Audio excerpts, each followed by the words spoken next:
सभी को जय हिंद दोस्तों। आप सभी का हार्दिक स्वागत है जय हिंद रिएक्शंस पे। आशा करता हूँ कि आप सभी लोग बहुत अच्छे होंगे। तो आज हम आपके लिए एक बहुत ही इंपॉर्टेंट वीडियो लेकर आए जिसमें आप देखेंगे साजिद ताडर साहब को, जो कि एक जबरदस्त जियो पॉलिटिकल एक्सपर्ट है। वो है तो पाकिस्तानी मूल के, पर वो अमेरिका में रहते हैं और भारत और पाकिस्तान के रिश्तों पे बहुत ही बेहतरीन पकड़ और गहरी सोच रखते हैं। तो ये वीडियो काफी इंटरेस्टिंग होगी, जिसमें आप देखेंगे साजिद ताडर साहब बात करेंगे हमारे प्यारे देश भारत के बढ़ते हुए रुतबे और दबदबे के बारे में। और जैसे कि आप जानते हैं कि अभी ट्रंप की सेरेमनी में जयशंकर साहब को इनवाइट किया गया था, तो साजिद ताडर साहब करेंगे कि भारत का क्या प्रभाव है अमेरिका पे और इंडिया अमेरिका रिलेशंस। तो ये वीडियो काफी इंटरेस्टिंग और बहुत नॉलेजेबल होगी, तो इसे अंत तक देखें। और चैनल पे नहीं है तो चैनल को सब्सक्राइब कर दें, ताकि हम आपके लेटेस्ट मजेदार और दमदार वीडियोस लाते रहें। तो चलिए पहले ये वीडियो देखते हैं और अंत में इसके बारे में बात करेंगे। जय हिंद, जय भारत। मैं Sajid Tarar from Washington DC आपको गवर्नमेंट का डोनाल्ड ट्रंप एडमिनिस्ट्रेशन का पहला दिन और उसके अंदर हमारे साउथ एशिया और उसमें भारत की विक्ट्री के बारे में बताना चाहूंगा कि भारत का स्टेटस क्या था उस दिन और उनकी अटैचमेंट वॉशिंगटन डीसी के साथ क्या है, उनकी डिप्लोमेसी कैसी रही है, डॉक्टर जयशंकर साहब का दौरा कैसा रहा है, और फिर मैं बताना चाहूंगा कि हमारी साइड से, पाकिस्तान वाली साइड से क्या हो रहा है और हमारा डायस्पोरा कहां खड़ा है, हम कहां खड़े हैं। एक तो इसमें कोई मुबालगा राय नहीं होगी कि उस कमरे के अंदर, ओटेंडा के अंदर भारत भारत था। वो कैसे कि डोनाल्ड ट्रंप साहब के बैठने के पीछे पोजीशनिंग, उस कमरे के अंदर हर सीट की एक पोजीशनिंग थी। बड़ी एहतियात के साथ लोगों को बिठाया गया था कि कौन कहां बैठेगा, और वो रिप्रेजेंट कर रही थी वो कुर्सियां द स्ट्रेंथ ऑफ डिप्लोमेसी। अब उसमें मैं बताना चाहूंगा कि उनके पीछे क्या था। भारत इस वक्त, भारतीय निजात या भारतीय टेक्नोक्रेट, भारतीय डायस्पोरा कहां है, उनकी पोजीशनिंग क्या है वॉशिंगटन डीसी के अंदर। मैं माजी में बताता रहा हूं कि इस वक्त अगर देखा जाए तो ये मुबालगा राय नहीं होगी कि इस वक्त अमेरिका को भारतीय निजात लोग चला रहे हैं। वो कैसे, उनकी skills in artificial intelligence, computer के अंदर। इस वक्त हर दूसरा सीईओ किसी बड़ी कॉर्पोरेशन का, स्पेशली इंफॉर्मेशन टेक्नोलॉजी रिलेटेड, उसको को भारत का लोग चला रहे हैं। डोनाल्ड ट्रंप साहब मजबूर थे कि उन्होंने आर्टिफिशियल इंटेलिजेंस का एडवाइजर भी रखना था, तो कृष्णन को रखना पड़ा, जो कि खुद H1B वीजे पर आया और भारत से पढ़ के आया। ये सूरत हाल है। लेकिन मैं दूर नहीं जाना चाहूंगा, खासकर तवज्जो देना चाहूंगा इस डॉक्टर जयशंकर साहब के दौरे का और खासकर इस अनाग्रेशन के बारे में। डोनाल्ड ट्रंप साहब के साथ कौन बैठा था? उषा बैठी थी, जेडी वाइस की वाइफ। उषा की शायद आप ये ना देखें कि वो सिर्फ उनकी बीवी है, एक कामयाब वकील है, आईवी लीग लॉ स्कूल से ग्रेजुएशन, और जिस जज ने सामने आके ओथ लिया उसकी लॉ क्लर्क भी रही है, जो कि एक बहुत बड़ी अचीवमेंट है उनके लिए। लोग ऐसे ही इन मराहिल को तय करके ऊपर नहीं पहुंच जाते। पीछे क्या था? पिछली लाइन के अंदर जो दुनिया के सबसे ज्यादा ताकतवर तरीन पैसे वाले लोग थे, उनमें सुंदर पिचाई बैठे थे। उसके पीछे क्या था? विवेक रामास्वामी बैठे थे। एडमिनिस्ट्रेशन की हालत यह है, काश पटेल हैं, हरमीत ढिल्लों हैं, ये सारे कैबिनेट का और बड़ी स्ट्रांग पोजीशन पर मौजूद है, और अल्टीमेटली इसका फायदा भारत को होगा। और अल्टीमेटली इस वक्त भी अगर डॉक्टर जयशंकर यहां पे मौजूद हैं तो उनकी एक्सेस जो है वो डोनाल्ड ट्रंप साहब तक मौजूद है। अब डॉक्टर जयशंकर साहब को भी देखना एक बड़ा जरूरी है। 1977 से डिप्लोमेट बने, सारी जिंदगी डिप्लोमेसी की, नेशनलिस्ट हैं, बीजेपी पार्टी से बिलोंग करते हैं और इनर सर्कल, मोदी साहब के इनर सर्कल का हिस्सा है। 48 ईयर्स ऑफ एक्सपीरियंस साथ लेकर वो घूम रहे हैं। वो कहां बैठे थे? डोनाल्ड ट्रंप साहब के सामने पहली सीट के ऊपर वो बैठे थे। रिप्रेजेंट कर रहा है कि उनकी स्ट्रेंथ क्या है। उसके बाद क्या हुआ? उस दिन के बाद उसके बाद यह हुआ कि सबसे पहले Marco Rubio, secretary of state की पहली मीटिंग जिसके साथ होती है वो डॉक्टर जयशंकर। उसके बाद आगे चलते हैं कि उस मीटिंग में क्या हुआ, क्वाड के बारे में क्या प्लानिंग हुई, डोनाल्ड ट्रंप साहब का दौरा होगा भारत के अंदर, न डिप्लोमेसी की नई चीजें सामने आएंगी खुल के। अब उसके बाद एक यहां वॉशिंगटन डीसी के अंदर एक प्रेस कॉन्फ्रेंस की गई और उसमें उन्होंने बताया यह था कि उनकी मीटिंग ना सिर्फ मार्को रूबियो से हुई है, नेशनल सिक्योरिटी एडवाइजर से मीटिंग हुई है और इस कैबिनेट के 6 सेक्रेटरीज के साथ उनकी मीटिंग हुई है। उसके अलावा जितने लोग जो फॉरेन डिग्निटरीज जिसके अंदर अर्जेंटीना के मिले थे उनके साथ उनकी मीटिंग हुई। इस वक्त क्वाड के जितने फॉरेन मिनिस्टर थे उनके साथ उनकी मीटिंग हुई। और मैं ये भी बताना चाहूंगा कि इस इनॉग्रेशन के अंदर क्या क्या सिग्नलिंग की गई है। सबसे पहले जो एहतियात के साथ डोनाल्ड ट्रंप साहब के ओथ लेने के बिल्कुल उस जगह के सामने जो सीटें थी वहां पे क्वाड के सारे फॉरेन मिनिस्टर्स को बिठाया गया, और चाइना से जो वाइस प्रेसिडेंट इस इवेंट में आए थे उनको पीछे बिठाया गया, स्नब करने की कोशिश की गई। और दूसरा उनको बताया गया कि क्वाड के countries we are together, we are united, हमारे अंदर कोई डिफरेंस मौजूद नहीं है।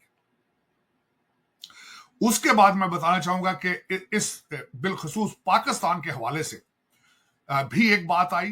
डॉक्टर जयशंकर साहब ने जो वॉशिंगटन डीसी के अंदर प्रेस कॉन्फ्रेंस की वहां पाकिस्तान का जिक्र हुआ, लेकिन मैं उसमें बताना चाहूंगा कि डॉक्टर जयशंकर साहब ने वहां पे किन चीजों का जवाब दिया और किन चीजों को उन्होंने अवॉइड किया।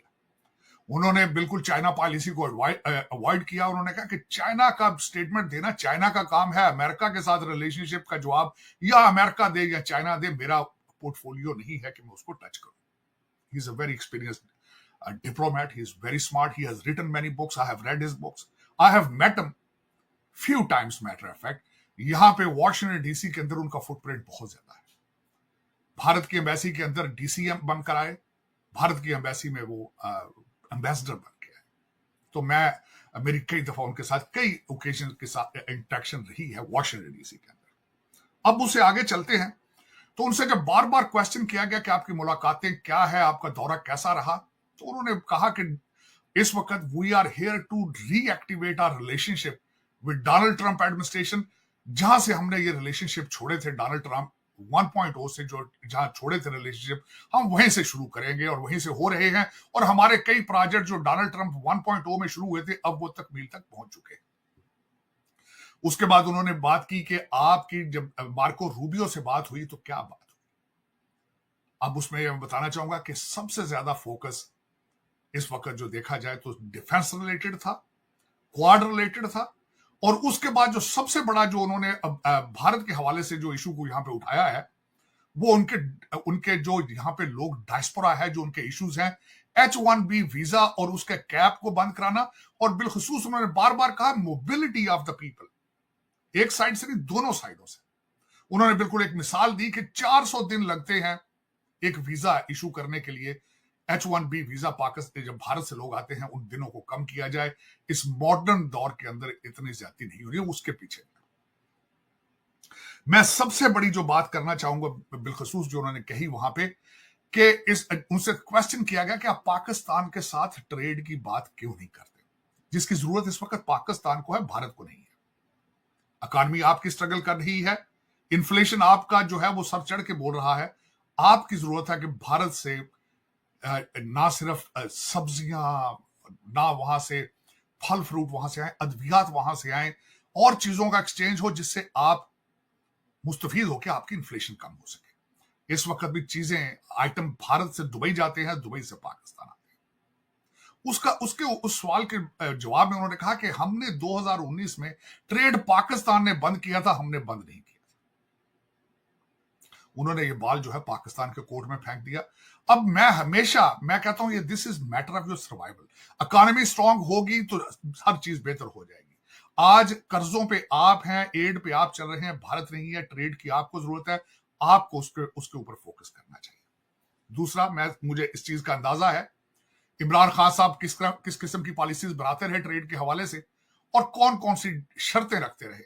मैं हमेशा ये समझता हूं आज अगर चाइना और भारत ट्रेड कर सकता है, जिनके बहुत ज्यादा डिस्प्यूट्स हैं, आप भी ट्रेड कर सकते हैं अगर नेशनलिस्ट डिसीजन लें। आप उनके कई स्टेटों के, आप तो एक दो मसाइल हैं, चाइना भारत के बहुत ज्यादा मसाइल हैं, लेकिन ट्रेड अपनी जगह पे। तो मैं ये समझता हूं कि बाल आपके कोर्ट में, आपको चाहिए कि भारत की तरफ अपना हाथ आगे बढ़ाएं और रिलेशनशिप बेहतर करें। उसके बाद इंडो पैसिफिक की बात की उन्होंने, और उन्होंने बताया कि अगले दौर के अंदर इंडो पैसिफिक की इंपॉर्टेंट क्या होगी, साउथ एशिया की इंपॉर्टेंस क्या होगी। फिर उन्होंने बताया कि उनके भारतीय जो यहाँ पे भारतीय निजात कांग्रेसमैन हैं, उनके साथ भी मुलाकात हुई, जिसमें एक मिस्टर थानेदार हैं और दूसरे एमी भेरा, ही रैन इनटू हिम, उसकी बात की गई। और उसके बाद जो मैं अगली बात आपको बताना चाहूंगा कि उन्होंने कहा कि इस वक्त जो डिपोर्टेशन लिस्ट यहाँ पे बन चुकी है, उसमें तकरीबन 18,000 इंडियन है और उसमें तकरीबन 75-7600 पाकिस्तानी। उन्होंने इस वक्त रिलेशनशिप में उनकी मिसाल देना चाहूंगा, रिलेशनशिप इस तरह इंप्रूव होते हैं। उन्होंने कहा है कि हम अपने 18,000 लोगों को वापस भारत ले जाने के लिए, उनको वहां सेटल करने के लिए हम खुद इंटरेस्टेड हैं, हम अमेरिका की मदद करेंगे। This is how the diplomacy works. तो मैं दर हकीकत आप सबको अपडेट करना चाहता था कि इस वक्त अगर देखा जाए तो भारत पहले भी अपनी एजुकेशन, अपने डायस्पोरा, अपने टेक्नोक्रेट्स की वजह से, अगर पिछले दौर के अंदर भी देखा जाए, वर्ल्ड बैंक के आप सीईओ को देखें, अजय भंगा, और इस वक्त यहाँ पे मैं हमेशा ये कहता हूं, एक दफा मैं किसी इवेंट में था तो वहां पे किसी ने कहा और बिल्कुल ठीक कहा, उन्होंने कहा कि अगर या तो सीईओ इंडियन होगा, अगर वो नहीं होगा तो बोर्ड पे 1-2 इंडियन जरूर होंगे। और इस वजह से अमेरिकन जो बड़ी कॉर्पोरेशंस हैं उनके गवर्नर्स ऑफ द बोर्ड और या उनके share holder, they feel confident कि we are in good hand. दोस्तों आशा करता हूँ कि वीडियो को आपने अंत तक देखा होगा और साजिद तारड़ साहब का पूरा एनालिसिस आपको काफी पसंद आया होगा और इस वीडियो में आपको बहुत कुछ जानने को मिला होगा। तो ये वीडियो अगर आपको अच्छी लगी है, इसे लाइक और शेयर जरूर कर दें और अपने विचार हमें कमेंट सेक्शन में लिखकर जरूर बताएं। और एक बार फिर चैनल पे नए हैं तो चैनल को सब्सक्राइब कर दें। तो चलिए फिर मिलेंगे ऐसी किसी इंपॉर्टेंट, इंटरेस्टिंग और नॉलेजेबल वीडियो में। तब तक अपना ध्यान रखिए। जय हिंद, जय भारत।